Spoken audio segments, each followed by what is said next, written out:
ఉన్నాయి కానీ బాగా తాగాడు, దెబ్బలాడుతున్నాడు, వాళ్ళతో వీళ్ళతో దెబ్బలాడుతున్నారు. అయితే ఆ సమయంలో ఎవడో దెబ్బలాడుకున్నా మరి ఏమిటి తాగిన వాళ్ళు ఊరికనే ఉంటారా? దారంట పోయే వాళ్ళందరూ గెలుగుతా ఉంటారు. వీళ్ళు అటు పోయే వాళ్ళు ఇటు పోయే వాళ్ళని ఏదో మాట్లాడుతూ ఊరుకుంటాడండి. ఎవడైనా నాలాంటి వాడు స్వభావం ప్రశాంతంగా ఉన్నవాడు ఎవడైనా ఏదైనా ఏదో మాట్లాడుకుంటే మెదలకుండా వచ్చేస్తాడేమో కానీ కొంత పాపం ఉన్నవాడు కొంత వాడిని రేగిపోయేవాడు కనుక ఒకవేళ ఎవడన్నా ఉన్నాడనుకోండి వాడిని వెంటనే వెళ్ళి పట్టుకుని కూడా దెబ్బలు కొట్టే అవకాశం ఉంది, నేల పెట్టి కొట్టే అవకాశం కూడా ఉంది. అయితే ఒకసారి అలా జరిగింది. ఏం జరిగింది? తాగి వస్తున్న సమయంలో ఆ దారిలో ఎవరో ఎటకారం ఆడితే ఎటకారానికి కాస్త కొంత గొడవ, అది చినుకు వానై గాలి వానగా తుఫానుగా మారి చివరికి అది ఏమైందంటే పెద్ద తుఫానుగా మారి పెద్ద ఫైటింగ్ అయింది. అందులో ఒకటి ఏం చేశాడంటే కంగారులో వచ్చి ఒక కోటు పడిచాడు. కోటు పడగానే నొప్పి ప్రారంభమైంది, రక్తం రావడం ప్రారంభమైంది.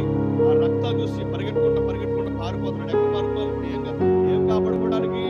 ప్రాణం కాపాడుకోవడానికి పరిగెడుతున్నాడు. చాలా దూరం పరిగెట్టాడు. చివరికి ఇల్లు వచ్చింది. ఆ ఇంట్లోనికి వెళ్ళగానే ఎవరు ఆదరించేవారు? ఆయన్ని తల్లి లేదు. తల్లి ఎంతో చెప్పింది. చెప్పి ప్రాణాన్ని విడిచిపెట్టి వెళ్ళిపోయింది.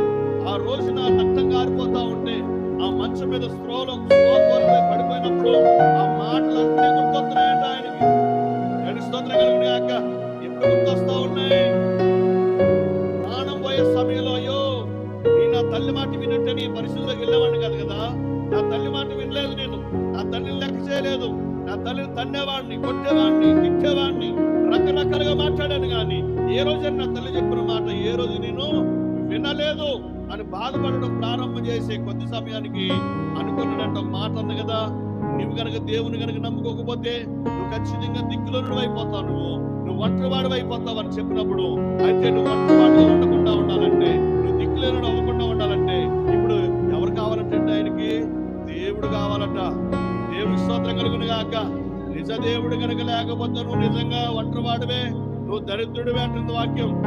దేవుడి స్తోత్రం కలుగునుగాక. హల్లెలూయా. నువ్వు దిక్కులేనుడు అంటే నీకు దేవుడు లేకపోతే నువ్వు దిక్కులేనుడివే. ఆ రోజున అనుకున్నాడంట, ఆ యేసయ్యను నేను కూడా వెంబడిస్తాను, ఆ యేసయ్య నన్ను బ్రతికిస్తే చాలు అనుకున్నాడంట ఆయన. దేవుడికి స్తోత్రం కలుగునుగాక. ఎవరో వచ్చారట, వచ్చి ఇక్కడ ఏదో గాయంతో పడడం మేము చూసామండి, ఆ గాయానికి మేము మందేస్తామని వచ్చి ఆయన తీసుకుని